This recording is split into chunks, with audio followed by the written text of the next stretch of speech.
Mesdames, Messieurs, bonjour et bienvenue dans ce nouveau numéro de Jeunesse au lit. J'espère que vous êtes confortablement installés. Le choix de l'école incombe aux parents, certes, mais l'enfant a-t-il également le droit de choisir ou le parent détient-il la connaissance absolue pour savoir dans quel centre, dans quelle école orienter son apprenant? Nous le saurons dans cette émission et nous en parlons aujourd'hui avec les écoles du cours secondaire Notre-Dame des Apôtres. Certains sont pour et d'autres sont contre. Pendant 30 minutes, ils vont faire le débat et celle qui va conduire les échanges aujourd'hui, c'est bien Christy.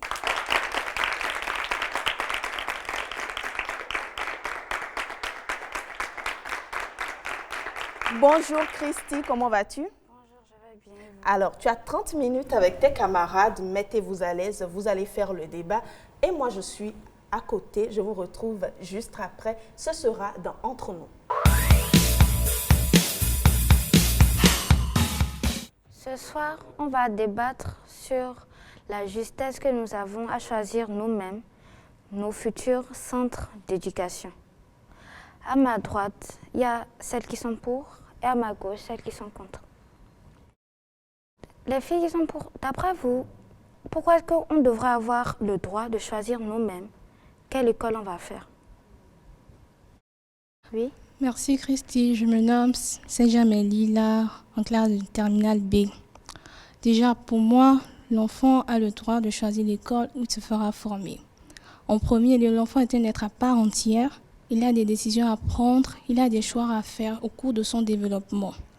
Aussi, il peut se faire guider pour son choix avec l'aide de ses parents. Maintenant, si je prends le cas où l'enfant a des choix à faire, je veux dire par là qu'il doit s'épanouir dans son choix. Si dans son choix il est épanoui, ça veut dire que il est accompli d'un côté, il a ce qu'il a déjà. Donc, les parents doivent juste le guider, l'accompagner pour qu'il puisse exercer après son développement et son autorité à travers ce qu'il a choisi. Merci. Merci. Moi, c'est Agosu Emmanuela, élève en classe de terminale. Pour ma part, je soutiens l'argument de Lila parce que, selon moi, c'est normal qu'un enfant puisse choisir son école. Parce qu'à notre génération, les enfants sont, d'une part, on va dire, émancipés. Ils ont le choix de beaucoup de choses. Donc, pour moi, je pense que l'empêcher de choisir son école, ce serait comme l'emprisonner. Ça pourrait avoir un impact sur sa psychologie. Et si on lui impose telle ou telle école, il peut commencer à aller à la dérive dans ces écoles-là, tout le temps en train d'appeler les parents. Ça ne va pas faire bien. Donc pour moi, l'enfant doit choisir son école. Oui, les filles qui sont contre, qu'est-ce que vous voulez bien réagir? Oui. Je réponds au nom de Mélastine Kenanko. Histoire de l'enfant a-t-il le droit de choisir l'école où il sera formé? Je suis contre. Parce que quoi? D'abord, l'enfant, c'est un jeune être en cours de développement, dépendant de ses parents et d'autres adultes. Là maintenant, déjà qu'il est dépendant de ses parents, il n'a pas le choix de choisir l'école là. Parce que c'est à ses parents de l'orienter. Si c'est qu'on va le laisser le choix, il y aura le suivisme. Je ne sais pas si vous êtes d'accord avec moi. Non, c'est un peu ça. Merci. Moi, c'est Sokutonamo Yabo Jennifer en classe de terminale. Emmanuel, tu as parlé de psychologie, que la psychologie de l'enfant sera atteinte. D'accord. Donc, seulement pour la psychologie de l'enfant, donc les parents doivent suivre ce que l'enfant dit pour ne pas que sa psychologie soit atteinte ou bien. D'accord. Maintenant, si par exemple, prenons le cas, par exemple, si le parent, il a un salaire de 100 000, par exemple, et maintenant, dans son budget, la scolarité de l'enfant, exemple, c'est 25 000. Et l'enfant, lui, il choisit une école où c'est par exemple 120 000 au-delà du salaire du père. Donc, pour ne pas que genre, l'enfant soit Atteint psychologiquement, il doit s'endetter, 120 000, j'ai bien dit, il doit s'endetter et envoyer cet enfant-là à l'école. C'est vrai, on dit oui, l'épanouissement de l'enfant, mais à la fin, il sera endetté. Donc là, maintenant, on ne peut pas dire que l'enfant a le droit de choisir là où il doit être formé. Je suis désolée, il ne peut pas. Pour le moment, il ne peut pas. Puis, quelqu'un d'autre? Moi, c'est Marie-Méthode Adanro. Par rapport à ce que vous avez dit, mais qu'est-ce qu'on appelle un enfant? L'enfant, bon, on peut mettre un enfant de 0 à 18 ans. Vous voulez qu'un enfant de 3 ans puisse choisir là où il va se rendre? Qu'est-ce qu'il sait de l'école? C'est aux parents de lui montrer ce que c'est d'abord, avant qu'il n'ait un choix à faire. Dans ce cas, vous voulez qu'un enfant de 3 ans puisse dire « Ah maman, je ne veux pas aller là, je veux aller ici ». Il ne connaît rien. L'enfant à cet âge a besoin d'être éduqué. On doit lui donner un mode de fonctionnement. En plus de ça, nous les enfants, on est changeants. Aujourd'hui, parce que notre ami est à tel endroit du moins, nous voulons aussi aller. Dans ce cas, c'est du suivi. Et la plupart des enfants, c'est le suivi qu'ils ont fait. Tout le temps, ma copine est là, je vais aller là-bas. Or, ton avenir en jeu. Et en plus, un enfant d'accord a le droit, mais qui veut payer les frais de scolarité? Ce n'est pas l'enfant, ce sont les parents. Donc, la grande, par le droit même, revient aux parents de choisir où est-ce que leurs enfants iront à l'école. En plus, ils sont plus expérimentés, ils ont des moyens de se renseigner sur l'école. On me nomme Violaine Carole, je suis en classe de terminale. Chacune autant que nous sommes des enfants et nous sommes soumises à ce qu'on appelle l'autorité parentale. L'autorité parentale, qu'est-ce que c'est, pardon? Ce sont les droits et les devoirs que les parents ont envers leurs enfants. Cette autorité peut impacter positivement ou négativement les enfants. Mais l'enfant n'étant pas un être mature, on ne peut pas lui laisser l'opportunité de choisir l'école dans laquelle il veut se faire former. Vous voulez bien réagir, mademoiselle? Oui. Je réponds au nom de Guy Balvin Dosso. Par rapport à ce que tu as dit, Marie-Méthode, tu as dit qu'un enfant, c'est de 0 à 18 ans. Aujourd'hui, on voit un enfant de 3 ans, de 4 ans, qui disent que « Ah, papa, je vais aller à telle école, que telle école, je n'aime pas, je veux pas ci et ça. » Un enfant déjà, dès le bas âge, a dit là, qui veut aller à tel endroit, donc je te soutiens pas, Marie-Méthode. Je me nomme Davonon Robert. Pour moi, elle a raison de dire que l'enfant a le droit de choisir. Parce que c'est lui seul.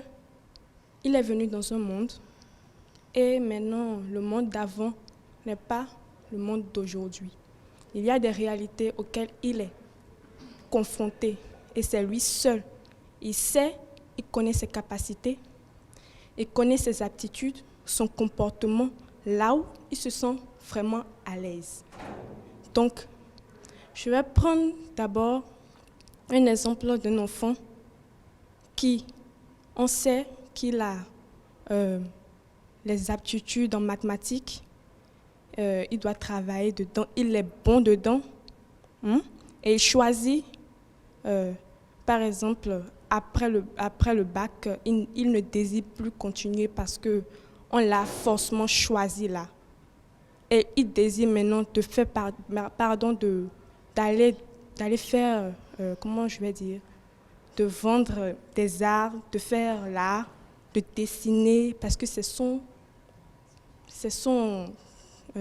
monde qu'il aime le plus faire. Maintenant, là, vous allez dire que vraiment, non, il ne doit pas avoir le choix, parce qu'on connaît maintenant des personnes qui, aujourd'hui, disent « j'aurais dû faire ça, j'aurais dû faire ci, j'aurais dû faire ça ». c'est vrai, les parents, c'est en fonction de leurs moyens. Mais il y a des parents aujourd'hui, ils sont reconnaissants que, si je n'avais pas fait ci, je n'avais pas fait ça pour cet enfant, aujourd'hui, il ne serait pas là où il est. C'est ce que j'ai à dire. Oui, Carole. Je vais rebondir un peu sur ce qu'elle a dit. On ne parle pas, je pense qu'on s'éloigne un peu du sujet là. On ne parle pas de la filière que l'enfant fera après ses études secondaires. On parle de l'école dans laquelle il sera formé. Si c'est la filière, l'enfant après son bac peut choisir ce qu'il veut avec l'accompagnement des parents. Mais être enfant et choisir l'école dans laquelle on sera formé, ce n'est pas possible. Parce que l'avenir de l'enfant incombe à la responsabilité de toute la famille. Je veux dire par là que quand l'enfant réussit, c'est la famille. Quand l'enfant échoue, c'est aussi la famille. Donc, lui n'étant pas un être mature, on ne peut pas le laisser décider de ce qu'il veut. Il peut donner son point de vue, il peut donner son avis sur ce qu'il veut faire, mais c'est en fonction de cela, en fonction de la vision que les parents ont pour lui et en fonction des moyens, on en a parlé, en fonction des moyens que les parents ont, qu'ils pourront lui choisir une école. Donc, selon toi, c'est que l'enfant a les épaules trop frêles pour pouvoir s'incomber la responsabilité de choisir lui-même Exactement. Une nouvelle école. Ok, j'ai compris ce que tu as dit. Et voilà, comme je le disais, j'ai pris un exemple. Ce n'est pas forcément après le bac. Mais maintenant, dans le monde où nous sommes, vous savez bien que, d'après ce qu'on voit maintenant, avec la réalité, la technologie, tout ça, les enfants ne sont plus comme avant. Les enfants maintenant, ils sont vraiment intelligents. Donc, on ne peut pas forcément se baser forcément sur que forcément il a un enfant. Même s'il a un enfant, c'est un être humain. Il a des droits. Et donc, il peut peut-être user de ses droits, mais ne pas exagérer. C'est pour cela que je parlais d'un exemple. Pas forcément après le bac, même dans ce domaine. Je donne encore un exemple, par exemple. Après la classe de 3e, après avoir eu le BEPC, un enfant désire maintenant dire, bon, je vais aller faire telle chose, je vais aller apprendre des formations. C'est là que je me sens plus à l'aise. Robert, j'aimerais rebondir sur ce que tu viens de dire. Tu vois, l'enfant là, qu'appelle ton droit de faire quelque chose? Tu vois, les enfants aujourd'hui, maintenant, d'accord, ils sont intelligents. Ne fais pas un cas, une généralité. Tous les enfants ne sont pas intelligents. Il y a beaucoup d'enfants qui ont besoin de suivi. Et même si c'est une formation qu'ils aiment faire, mais on est tous guidés par nos sentiments. J'ai envie de faire ci, j'ai envie de faire ça, c'est ce qui me plaît. Mais est-ce que ce qui te plaît va vraiment t'apporter quelque chose de positif? Parce que la vie, ce n'est pas ce qui me plaît simplement. Il y a beaucoup d'autres facteurs. On ne peut pas toujours faire ce qui nous plaît. Et même quand on a l'impression que c'est ce qui nous plaît, au final, ce qui nous plaît nous fait plus de tort que du bien. Et dans ce cas, on a besoin de nos parents, puisque eux déjà, ils ont déjà beaucoup d'expérience. C'est eux nos géniteurs. Donc, c'est normal que le droit revient aux parents de dire « Ah, ma fille, je sais, c'est ce que tu aimais, mais vaut mieux que tu ailles là-bas d'abord. » On peut en parler après de tes goûts et de tes envies. Le monde n'est pas fait que de goûts et d'envies. Voilà, c'est tout ce que j'ai. Selon toi, méthode, c'est qu'un vieillard assis voit plus loin qu'un jeune debout. D'accord. Oui. Bon, je voudrais encore répondre à ce qu'elle a dit. C'est pour dire en fait que dans les droits de l'enfant, il n'est stipulé nulle part que l'enfant avait le droit de choisir l'école dans laquelle il serait formé. Ça, par contre, ça n'a pas été dit et c'est la raison pour laquelle nous sommes ici à faire ce débat. Cependant, je veux appuyer les droits, les devoirs de l'enfant. Dans les devoirs de l'enfant, il est clairement stipulé que l'enfant doit obéir aux exigences des parents et se conformer à ce qu'ils demandent. Donc là, ils disent d'une autre manière que l'enfant doit exactement faire ce que les parents se disent parce que l'enfant n'est pas doté d'une conscience suffisante pour savoir ce qui est bon pour lui, pour faire le bon choix. Parce qu'en cas de mauvais choix, ce sont les parents qui seront tenus pour responsables. Et là, nous dirons, les parents ont mal éduqué l'enfant, les parents ont pris la mauvaise décision.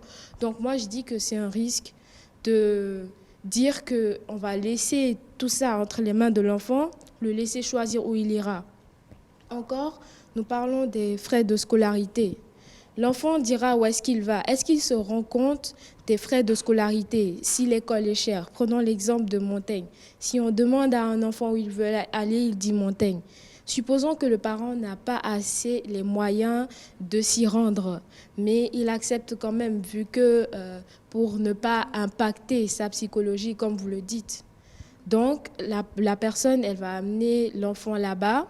Tout ça encore parce que la plupart des enfants qui quittent les écoles catholiques pour aller là-bas, la plupart du temps, ils en ressortent plus audacieux, impolis. Ils ressortent des mauvais comportements.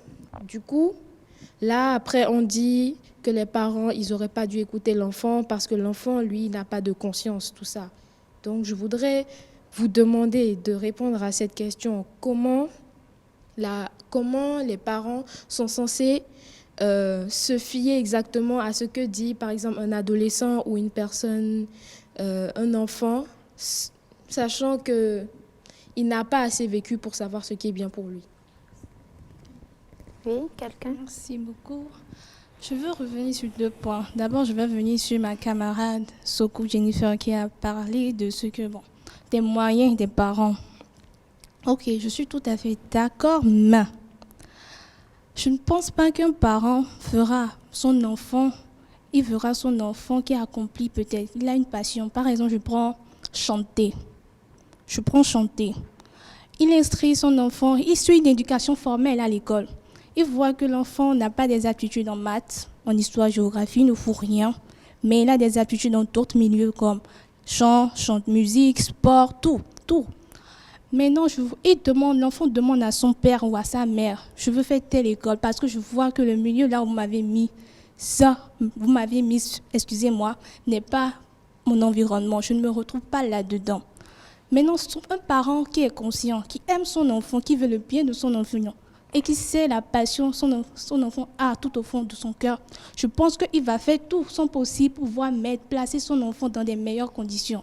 Si c'est que l'enfant veut être dans ça, il va faire tout pour que l'enfant soit ça et soit dans ce milieu, et pourra, s'émanciper, s'épanouir naturellement. Et qui sait, peut-être que demain, c'est l'enfant même qui sortira son père qui n'avait pas assez de moyens et qui a finalement fait le nécessaire et qui pourra faire du bien à son papa. Parce que, comme on le dit, un enfant qui est heureux, ses parents aussi sont heureux.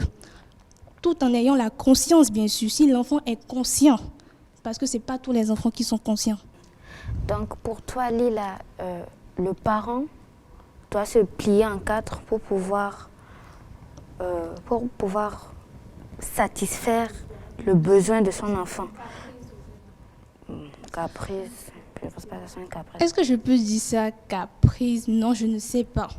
Mais pour moi, je ne veux pas. Bon, est-ce que donc tu veux me dire que un parent qui voit son enfant n'est pas apte à suivre une éducation formelle, peu importe les matières, il ne s'en sort pas.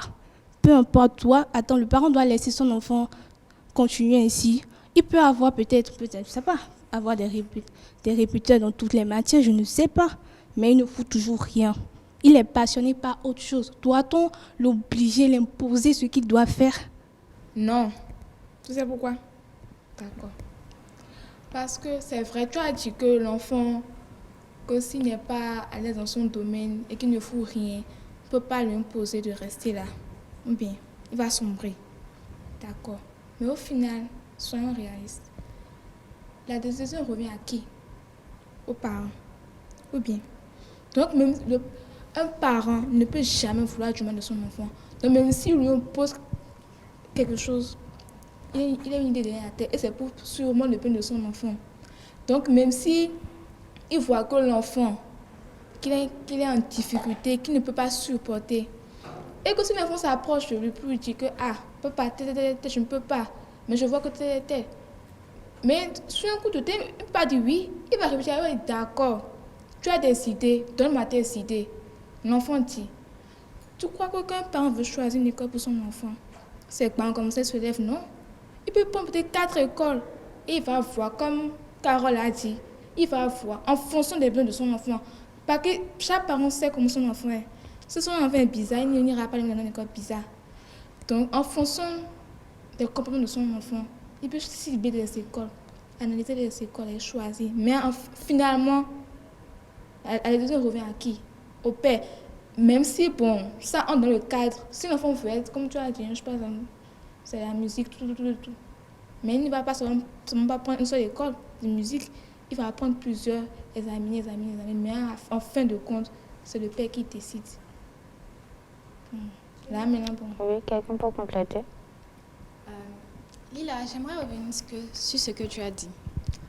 Pourquoi tu penses que parce qu'un parent a le droit de choisir l'école où son enfant ira, c'est forcément un mauvais choix qu'il fera pour l'enfant? Tu parles d'art, que l'enfant est plus passionné par l'art et la musique. Le parent peut très bien inscrire son enfant dans cette école d'art. Comme il peut l'inscrire dans une école formelle, comme tu as l'habitude de dire. Quand le droit revient aux parents, il ne s'agit pas de dire que c'est seulement un mauvais choix que le parent peut faire. Le parent va faire le choix qui va satisfaire les deux, l'enfant comme le parent.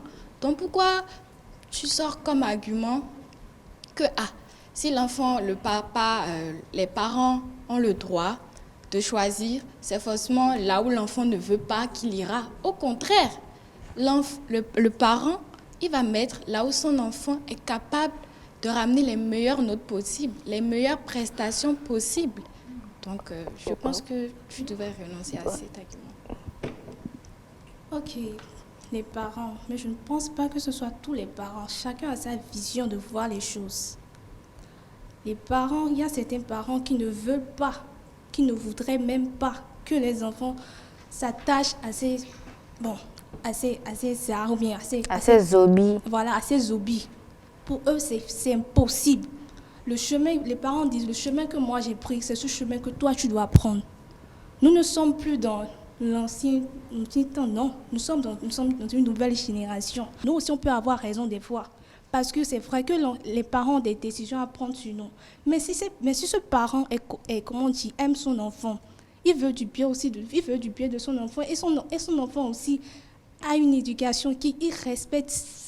Tout se base en fait sur le respect. S'il y a le respect, je ne pense pas que le parent peut refuser quelque chose à son enfant. Parce que ce n'est pas tous les parents qui acceptent que l'enfant voudrait aller dans des écoles d'art ou bien de chant, de ci, non. Il y a des parents, non. C'est parce que les parents ont eu aussi une éducation et ils ont suivi ce que leurs ancêtres ont fait. Donc, ils sont figés sur un truc, ils sont tellement figés qu'ils ne pensent pas à ce que l'enfant veut faire en réalité. C'est ça, en fait, je suis en train de venir là. Lila, tu parles de... On est toutes conscientes qu'on est une génération rebelle. Tu disais tout à l'heure qu'il faut montrer que les enfants aussi ont raison. Mais on n'est pas là pour ça. Et je pense qu'il n'y a pas de... Ce n'est pas une compétition entre les parents et les enfants. Ce n'est pas une histoire de prouver que les enfants ont raison et que ce ne sont pas toujours les parents qui ont raison. Et je pense d'ailleurs que tu nous rejoins un peu parce que tu disais tout à l'heure que l'enfant dit à son papa « je ne m'épanouis pas dans ce que je fais, je veux faire de l'art et tout ça ». Mais là, il n'impose pas l'école qu'il veut faire. Il dit ce qu'il ressent, ce qu'il a envie de faire. Et c'est en fonction de cela que le parent va aviser pour lui choisir une école. Et aussi, quand vous parlez d'art, de musique, nous sommes une génération rêveuse. Combien de personnes au Bénin, par exemple, vivent de la musique ou vivent de l'art? Il y en a très peu, soyons honnêtes. Donc, il faut que les parents voient un peu comment les choses se passent dans le monde, ce qu'ils veulent pour leur enfant et tout ça. Et c'est en fonction de cela qu'ils choisissent une école pour l'enfant. Je me nomme Guizou Marek, en classe de terminale. Selon moi, d'abord, l'enfant, il sait les réalités qu'il vit. il sait ce qu'il vit à l'école. Supposons, on met l'enfant dans une école de sœurs, ou bien une école banale, n'importe quelle école. Et il a vécu au moins 3 ans dans cette école. Et puis il subit des harcèlements. On suppose ça. Et puis chaque fois qu'il rentre, il est triste et tout. Et il n'a pas envie de dire ça à ses parents. Et puis un jour, par exemple, l'année qui suit, il dit à ses parents, ah, papa, maman, je ne voudrais pas aller à cette école à cause de tel. Là, l'enfant dit ça avec ses arguments pour dire que non, je ne veux pas à cette école parce que je suis contre, je suis pour. Le fait de changer d'école, ne veut pas aller dans cette école. C'est son point de vue à lui. Donc, selon moi, l'enfant choisit l'école dans laquelle il voudrait aller. Parce que c'est lui qui sait la réalité qu'il vit. Il peut choisir l'école dans laquelle il veut aller parce qu'il sait ce qu'il voudrait faire après. Il sait ses objectifs à lui, il le sait. Donc, il dit à ses parents, ah non, je ne veux pas cette école. Je veux telle école. Donc, je suis pour le fait qu'il choisit l'école dans laquelle il veut aller. J'aimerais revenir sur ce que Lila a dit. Déjà, ne faisons pas un cas, une généralité. On est tout assis ici maintenant. Qui peut nous dire aujourd'hui que le choix que l'école que nos parents ont choisi pour nous ne nous convient pas? Lila, peux-tu me dire aujourd'hui que tu n'es pas d'accord avec le fait que ton papa t'inscrire à Notre-Dame? Et en plus, excuse-moi, Marek, tu as dit si l'enfant subissait un harcèlement à l'école et qu'il est venu dire ça à ses parents. Encore une fois, c'est pas... C'est un cas d'espèce. C'est spécifique. Et c'est pas comme... Et maintenant, quand les parents l'ont inscrit dans cette école, il a subi cet harcèlement, il est venu dire à ses parents. Je ne vois pas, aucun parent ne peut refuser à son enfant de changer d'école. Donc, ce n'est pas vraiment une histoire de droit. Eux-mêmes, ils sont conscients que cette école n'est pas bien pour l'enfant. Et encore une fois, cette histoire de droit d'enfant, on n'a pas à se battre avec ça. On n'a vraiment pas à se battre avec ça. Parce qu'on peut tourner, on peut retourner mes goûts, mes envies, mes passions. Mais au final, c'est les parents. Tu ne peux pas sortir au dehors et dire, bon, voilà, moi, je ne veux pas aller à telle école. Bon, je vais aller, par exemple, à Monteil. Tu ne peux pas t'inscrire. Encore une fois, on va demander l'avis de tes parents. Et il faut que tes parents soient d'accord avec ça. C'est de ça qu'il s'agit, d'une bonne entente. Mais le choix final revient aux parents. Tu ne peux aller dans aucune école et dire que je veux m'inscrire. Quand tu parles de droit, il s'agit de ça. Tes parents n'ont plus à intervenir. On a dit d'accord, tous les enfants ont le droit d'aller à l'école. Mais tu peux aller dans aucune école et dire, c'est moi, je veux rester dans cette école, donnez-moi les papiers, je veux signer. Non, on va te demander, appelle tes parents. Donc pour toi, méthode, c'est que peu importe ce qui se passe, c'est que c'est les parents qui ont le dernier mot. Oui? Je suis d'accord que les parents ont le dernier mot, mais il ne faut pas oublier que l'enfant aussi a à dire dans le choix de l'école. S'il a eu des préjugés sur une école imposée par ses parents, il devrait dire. Et s'il a envie d'aller dans une autre école, par exemple, on lui en a parlé que l'école est bien et tout, et ses parents auparavant avaient déjà eu à entendre parler de cette école, ils avaient déjà su que, bon, disons que l'école n'était pas une bonne école. Mais aujourd'hui, l'école a peut-être changé, on ne sait pas. L'enfant a peut-être des amis qui sont dans l'école et ils lui disent, disons, que l'école c'est une bonne école, qu'il a envie d'y aller et tout. Donc, lui aussi, il sera obligé d'aller dire à ses parents que l'école c'est une bonne école, qu'il a envie d'y aller parce que ses amis y sont et ils disent que oui, le mood de l'école est bon. Je veux revenir sur ce que Balvin a dit. Comment ça s'appelle? Marek, du moins, ça dit. Sur le fait que parce que l'enfant subit des harcèlements, il veut changer son école et tout et tout. Pour moi, je trouve qu'elle a raison parce que on ne peut pas dire que c'est vrai, c'est les parents qui vont décider au finish. Mais l'enfant aussi a son mot à dire parce que imaginez, il dit qu'on me harcèle à l'école, et les parents disent non, tu racontes du n'importe quoi, tu as juste envie de nous faire dépenser. Et il y aura toutes ces histoires-là. Ils peuvent refuser de lui changer d'école à cause de ça. Et ça peut conduire à des conséquences vraiment graves. Donc pour moi, je soutiens toujours le fait que l'enfant peut choisir son école. Il a le droit de choisir son école. Et quand elle dit, comment elle s'appelle? Stéphanie a dit que l'enfant va choisir son école parce que ses amis lui en ont parlé. Moi, je pense que tu rejoins le fait qu'elle dise le truc de suivisme. Là, tu t'éloignes un peu du thème, selon moi. Je ne m'éloigne pas du thème, en fait. Je suis en train de dire que c'est pas vraiment du suivisme parce que si les parents aussi n'avaient pas entendu parler d'une école, ils n'allaient pas envoyer leur enfant dans l'école. Donc, ce n'est pas vraiment du suivisme. D'après toi, Sophonia, si j'ai bien compris, c'est que si l'élève choisit de but en blanc de changer de collège parce qu'il a entendu meilleur ailleurs, c'est qu'il veut élargir ses horizons, qu'il veut voir autre chose. Je suis de côté de Carole. Je prends comme exemple palpable. Cette année, ma grand-mère m'a demandé quelle école je veux faire. Et j'ai proposé une école. Mais elle s'est renseignée.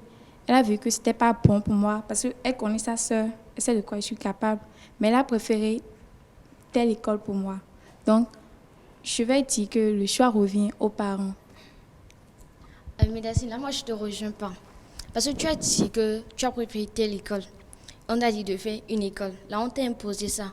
Or, dans le cas, moi-même, c'est ce qu'ils ont dit, que je vais faire une telle école. Et j'ai dit non, que je ne veux pas.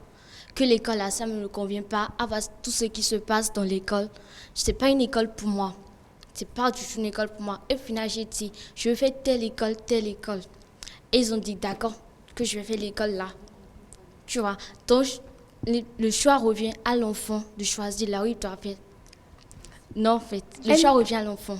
Okay. Elle ne m'a pas imposé ça. Pourquoi? Elle sait ce qui est bon pour moi. C'est pour cela qu'on dit, un enfant, c'est un jeune être en cours de développement et dépendant de ses parents. C'est à elle de m'orienter. Je ne sais pas si tu comprends ce que je dis.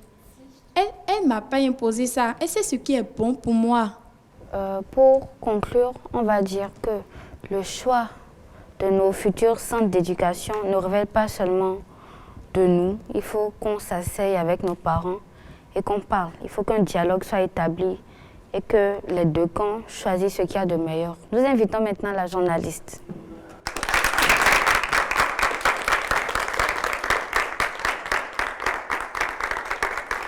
Merci beaucoup Christy, merci pour ce très beau débat et merci beaucoup les filles pour votre participation. On a entendu des choses très intéressantes, mais maintenant c'est l'heure, je dirais, de la vérité. On va nous situer sur ce qu'il faut retenir concrètement et notre expert est déjà en plateau.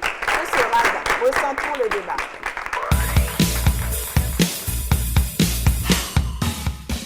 Et voilà, nous sommes maintenant avec notre expert sur le plateau. Il s'agit de Monsieur Rodrigue Fatombi. Bonjour Monsieur Fatombi. Bonjour Madame. Merci d'être toujours fidèle à l'émission.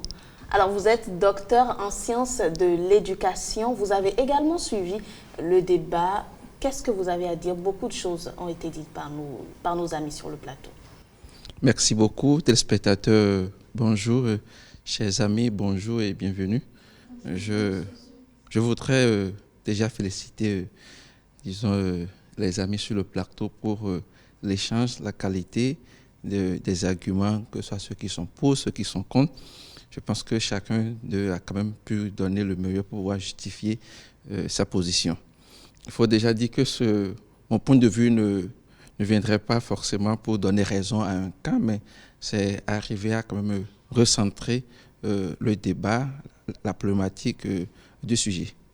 Alors, selon vous, est-ce que l'enfant doit choisir quelle école lui convient le mieux et dans quelle école il veut fréquenter? Il faut dire que c'est un sujet vraiment important qui vient souligner la problématique de la qualité du dialogue entre les parents et les enfants. Comment est-ce que les parents arrivent à échanger, quel est l'environnement dans lequel les parents arrivent à asseoir les échanges avec les enfants.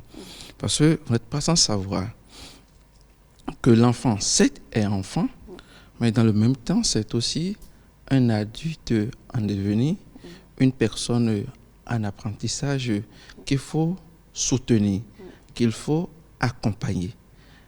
Est-ce qu'il faut lui imposer des choses sans explication? Ce serait vraiment difficile. Il faut forcément accompagner l'enfant. Donc, la problématique du choix, à qui ça revient, viendra mettre l'accent sur, comme je l'ai dit au début, la qualité des échanges que les parents ont avec les enfants. Est-ce qu'il faut laisser le cours à l'enfant? Ce n'est pas évident. Est-ce qu'il faut être autoritaire avec l'enfant? Ce n'est pas aussi évident. Des chercheurs vont vous dire qu'il faut que les parents soient démocratiques. Il ne faut pas être autoritaire, parce que l'excès de l'autorité développe chez l'enfant l'intimidation. Il ne faut pas aussi laisser l'enfant, parce que là, il faut installer l'enfant dans du permissif. Il se croit tout permis, il ne sait pas quelles sont les limites. Il ne sait pas que, comme on le dit, c'est ma liberté, c'est là où commence celle des autres. Donc, au fond, il faut forcément qu'on soit des parents en mesure d'être à la fois permissifs et autoritaires. Il faut savoir quand il faut être autoritaire avec l'enfant, quand il faut être permissif avec l'enfant. Donc, ça va être un débat construit autour de l'avenir de l'enfant. Qu'est-ce que j'attends de l'enfant? Et qu'est-ce que lui aussi, il attend, non seulement de moi en tant que parent, mais de lui-même. Parce qu'après tout, c'est un individu à part entière. Sa réussite, c'est pour lui. Parce que, comme on le dit généralement, quand nos parents investissent sur nous, on prie juste qu'ils restent un peu longtemps avec nous pour pouvoir juste récolter quelques fruits. Sinon, en général, après avoir investi, d'autres ne restent même pas. C'est même au début et qu'ils s'en vont. Donc, c'est beaucoup plus sur qu'est-ce que je laisse à l'enfant. D'accord. Alors justement, vous avez parlé de savoir quand être autoritaire et quand être permissif. J'ai envie de vous retourner la question justement sur notre sujet. Quand l'enfant a un choix d'établissement, un choix d'école en tête et que le parent a aussi son choix qui n'est forcément pas celui de l'enfant, à quel moment il faut être autoritaire et dire non, tu vas où j'ai décidé, à quel moment il faut être permissif pour dire d'accord, tu peux aller dans cette école? Il faut déjà dire que l'enfant, c'est lui qui est en mesure de pouvoir faire le point de son environnement dans l'établissement où il est. Il faut que le parent soit réceptif de ce que l'enfant, le compte rendu que l'enfant fait de son environnement scolaire. Parce que la réussite de l'enfant dépend aussi en partie de l'environnement dans lequel il est. Est-ce qu'il est intimidé par ses camarades? Est-ce qu'il est harcelé par ses enseignants?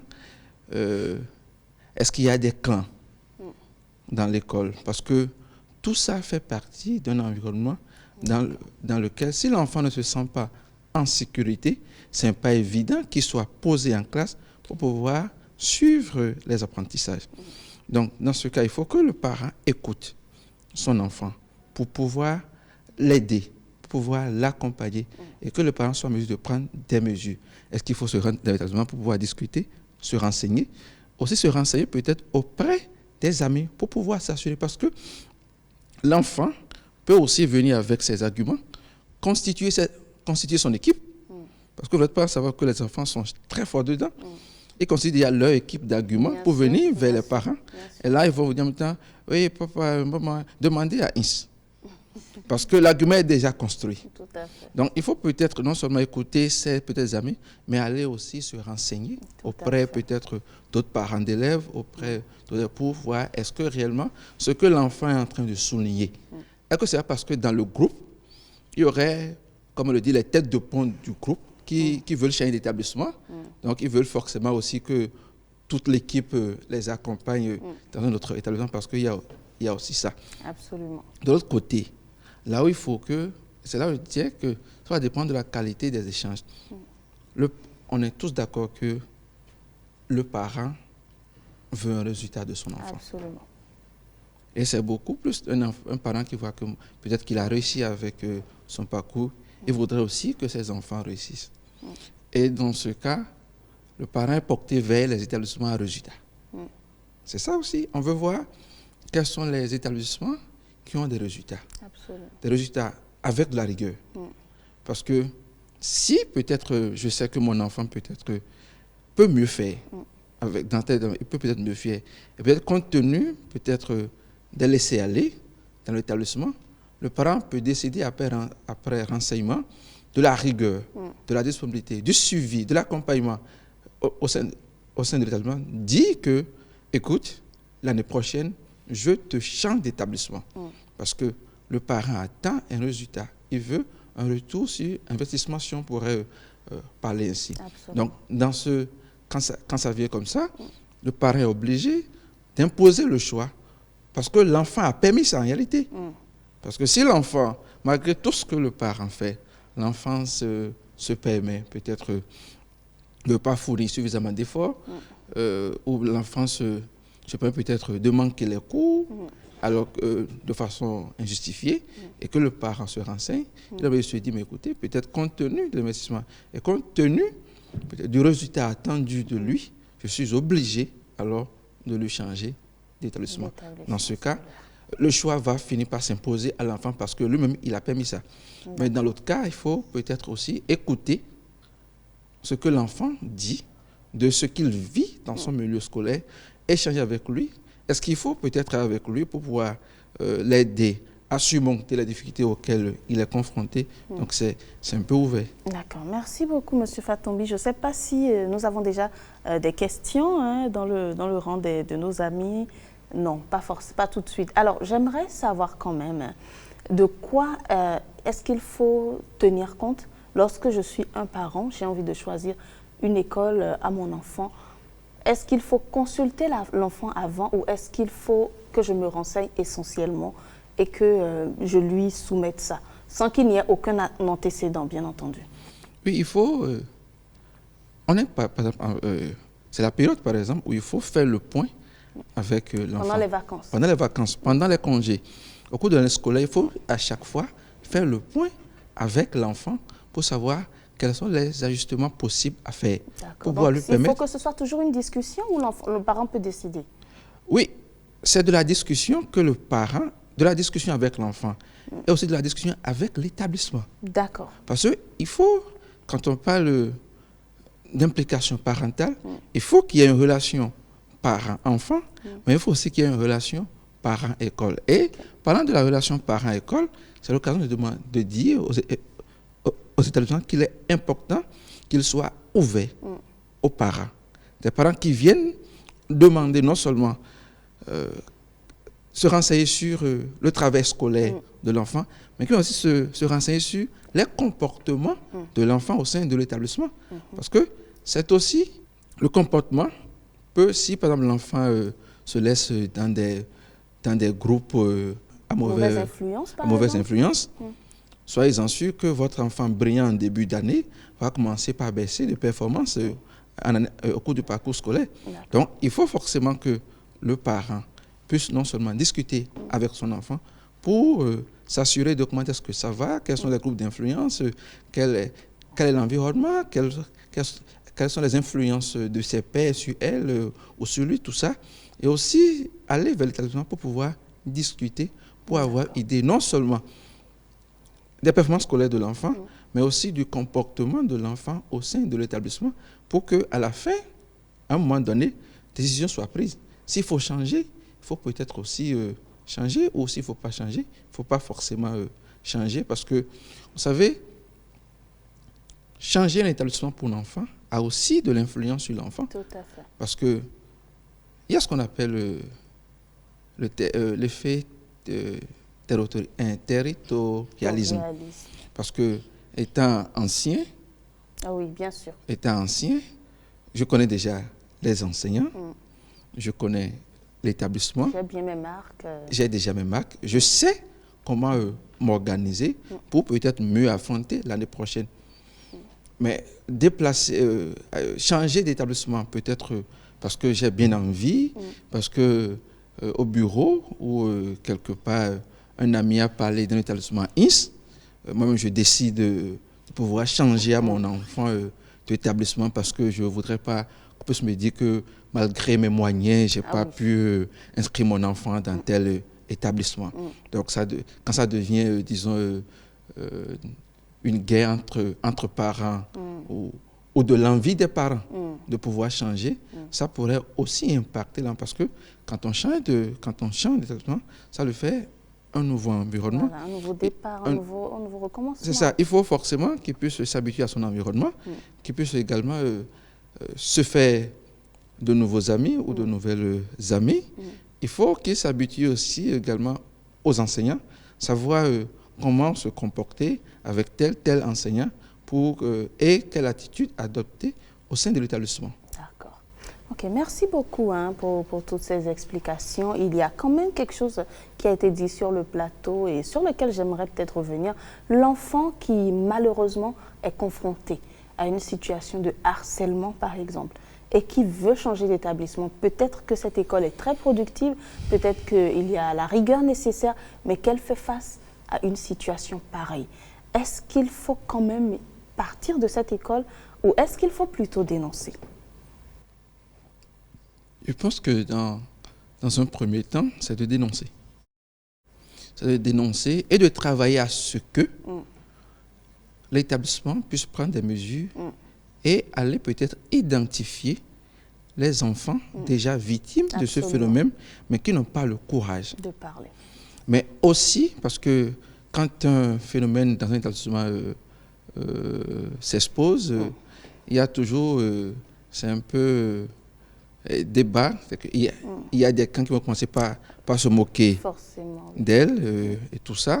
Donc il faut aussi travailler à ce que, il faut s'assurer de ce que l'enfant serait dans un environnement de sécurité. Absolument. Pour pouvoir le permettre de pouvoir continuer son parcours. Maintenant, si au fond, c'est un phénomène avec conséquences, parce qu'il faut dire, en tant que parent, je connais mon enfant. Tout à fait. L'enfant peut être affecté par ce phénomène. Bien sûr. Donc, étant affecté, on peut peut-être discuter avec lui. Est-ce qu'il pourrait être en mesure de continuer, ou est-ce qu'il faut forcément qu'il change d'établissement pour pouvoir se sentir en sécurité? Le devoir va toujours continuer. Il faut toujours revenir vers l'enfant pour pouvoir voir qu'est-ce qu'il prend comme engagement lui-même pour pouvoir aller de l'avant. Mais toutefois, il faut d'abord dénoncer parce que la loi a très bien dit ça. C'est bien stipulé que l'enseignant n'a pas le droit d'avoir de ces comportements vis-à-vis de ses apprenants.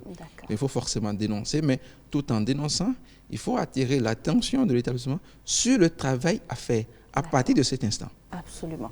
Merci beaucoup. Je reviens, je ne sais pas si on entend. Voilà, il y a une question là.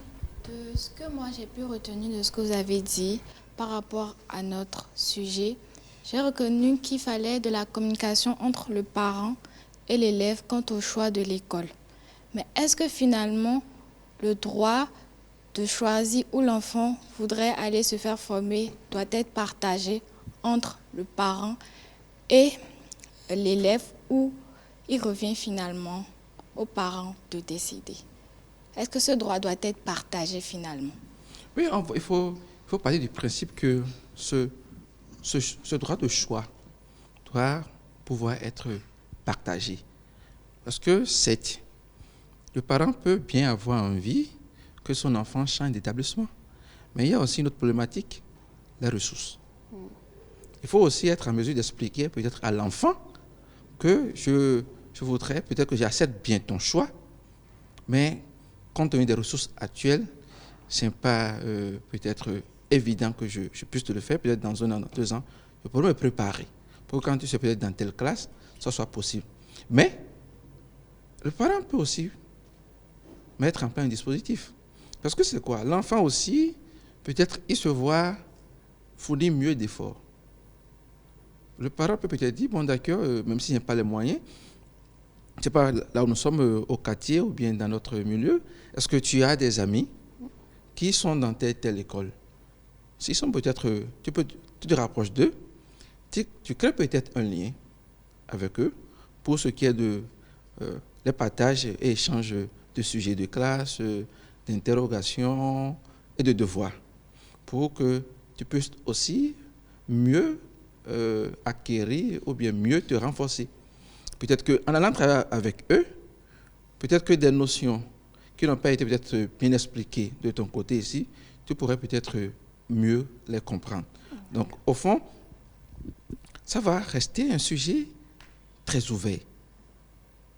Ça va rester un sujet très ouvert parce que c'est l'enfant, qu'on le veuille ou non, qui est à l'école, qui se connaît. Vous savez, il y a des enfants qui parfois ne sont pas d'accord avec le choix des parents. Et pour ça, ramènent que de mauvaises notes pour pouvoir montrer aux parents que ce choix que tu m'as fait faire était un mauvais choix. C'était un mauvais choix. Donc, comme ça, le parent est obligé, l'année suivante, de le ramener encore dans son établissement. Chose à ne pas faire. Hein? Dans son établissement de base. Et là, vous allez voir qu'il va encore reprendre avec ses meilleures notes.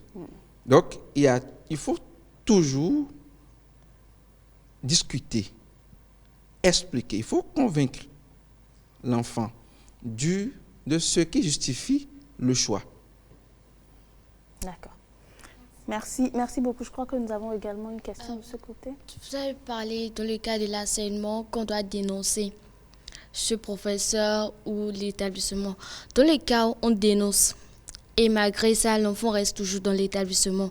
Et ça arrive toujours, et elle subit toujours des harcèlements et autres. Elle dit ça à la maison. Et ses parents ne veulent toujours pas lui changer d'école, qu'ils ont déjà dénoncé ce professeur. Et que c'est un autre professeur qui l'harcèle encore. Qu'est-ce qu'elle va faire?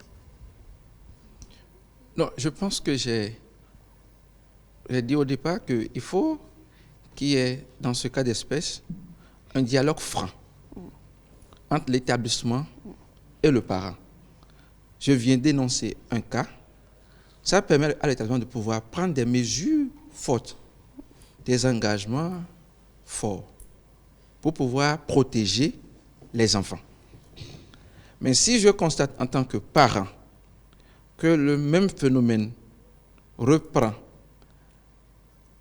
l'année suivante, permettez que je sois quand même obligé de changer l'établissement de mon enfant, parce que le laisser continuer, c'est aussi entamer sa psychologie. C'est permettre à l'enfant de ne plus se sentir à l'aise au sein de l'établissement. Donc, il faut forcément qu'après échange avec l'établissement, après peut-être des engagements pris, des mesures prises, le cas d'espèce se répète, on serait obligé, quand bien même l'établissement donne des résultats, on serait obligé d'aller chercher un autre établissement qui est aussi en mesure de pouvoir nous satisfaire de ce qui est attendu en tant qu'accompagnement pédagogique de l'enfant. D'accord. Je crois que nous avons également une autre question de ce côté. J'ai une préoccupation. Bon, ici en Afrique, il y a des parents, cette histoire d'agression, ils ne prennent pas ça en compte parce qu'ils disent que c'est pour les Blancs, les histoires d'agression scolaire, tout ça. Et il dit souvent, moi une fois déjà, j'ai eu à avoir une sorte d'agression pareille. J'en ai parlé à mon père, il m'a dit « venge-toi ». Il m'a dit de me venger. Maintenant, je demande, dans le cas où vous avez dit de dénoncer, si on dénonce et que ça continue et qu'on écoute le parent qui dit de dénoncer et au final ça finit en bagarre, on finit exclu. Est-ce que le parent, quand on voudra choisir l'école dans laquelle on voudra aller, est-ce qu'il nous fera confiance? Parce qu'il va se dire que nous, on est un pagailleur, même si c'est lui qui nous a conseillé d'aller donner une réponse, d'aller nous venger. Est-ce que lui, il va nous écouter sur le choix dans lequel nous voulons faire, le choix dans l'école dans laquelle nous voulons aller? En fait, il faut dire que c'est peut-être le mot utilisé par le parent qui a produit ces résultats en termes de bagarre. Parce que quand on peut-être demande à l'enfant peut-être de se venger, il faut peut-être expliquer le contenu à l'enfant. La vengeance dont on parle, c'est peut-être de te surpasser. Surpasse-toi, va au-delà de ça, ne regarde pas ça, ne prend pas ça comme événement pouvant, disons, entacher, disons, ta psychologie. Mais quand ce cas arrive, il faut demander aux parents de ne pas banaliser ça. Ce n'est pas un phénomène qu'il faut balayer demain. Il faut réellement discuter avec l'enfant pour se rassurer. Il faut se renseigner auprès de d'autres enfants, peut-être pris comme ça dans la rue après la sortie des classes, quels sont d'autres enfants, pour pouvoir s'assurer quels sont d'autres enfants peut-être de la classe, parce que je parie que si c'est un enseignant, c'est peut-être qu'il aurait encore ce même comportement dans d'autres classes. Donc, ou peut-être un camarade de classe aussi. C'est ça. Donc, il faut peut-être, là, quand le parent échange et s'assure qu'effectivement, le fait que mon enfant vient dit, c'est réellement un phénomène. Au sein de l'établissement, il faudra alors prendre des mesures. Il ne faut pas balayer ça. Donc, en fait, quand on dit venge-toi, je pense qu'il ne faut pas l'exprimer ou bien le dire à l'enfant en termes d'agressivité à pouvoir exprimer. Ce n'est pas de l'agressivité plutôt qu'on demande à l'enfant, mais c'est de plutôt faire l'effort de surpasser cela, de mettre en place des mécanismes. Il y a d'autres enfants qui... parce que j'en ai connu un enfant qui disait, une fille qui disait que quand elle a été confrontée à ça, elle a mis en place un mécanisme avec d'autres copines. Elle a dit que finalement, dans la cour de récréation, elle n'est pas seule. Elle est toujours... Elle est en groupe, donc on a du mal à l'agresser. Elle est en groupe. Ou la harceler. Et quand c'est la sortie des classes, elle est toujours en groupe. Donc, parce qu'elle a constaté que c'est parce qu'au départ, elle était un peu seule que le coup est arrivé. Donc, quand elle s'est mise en groupe, ça a été difficile pour son enseignant agresseur. Ou là aussi, on a des établissements mixtes, où c'est maintenant les élèves aussi, garçons, qui harcèlent leurs camarades de filles. Donc, au fond, il est important que le parent, ce n'est pas un sujet à balayer de main de revers. Il faut forcément discuter avec l'enfant, il faut aller se renseigner. Et il faut travailler maintenant l'enfant. Parce qu'on peut bien travailler, changer l'établissement à l'enfant, mais les cicatrices peuvent rester. Tout à fait. Les cicatrices peuvent rester et l'enfant va traîner ses cicatrices dans d'autres établissements. Un enfant peut être calme, posé, peut devenir très agressif plus tard. Tout à fait. Parce que ne voulant plus être victime d'un phénomène du genre, l'enfant est obligé d'être sur de la défensive. Et là, comme vous avez dit, bravo les bagarres. Selon moi, si c'est que l'enfant est sous la garde d'un tuteur et que, par exemple, le tuteur ne prend pas en compte trop les besoins de l'enfant, ne se préoccupe pas du fait de ce qu'il fait à l'école et tout. Donc, est-ce que là, c'est l'enfant qui doit choisir son école? Est-ce qu'il a le droit de choisir lui-même son école? Ou bien il doit se livrer seulement comme ça, ou bien arrêter l'école? Est-ce qu'il a le droit là vraiment de choisir l'école? D'accord. Lorsqu'il est question de tuteur, est-ce que le droit revient au tuteur ou à l'enfant? C'est cela. Quand on parle de parents, ce n'est pas forcément le père biologique. On peut être laissé par ses parents très tôt. Et là, vous êtes obligé d'être auprès d'une autre personne qui va pouvoir assurer la fonction de père et de mère pour vous. C'est très utile tout ce que vous avez dit. Merci beaucoup, M. Fatombi. Merci, chers amis, pour la participation et merci à vous, chers téléspectateurs, de nous avoir suivis. Au revoir et à la prochaine.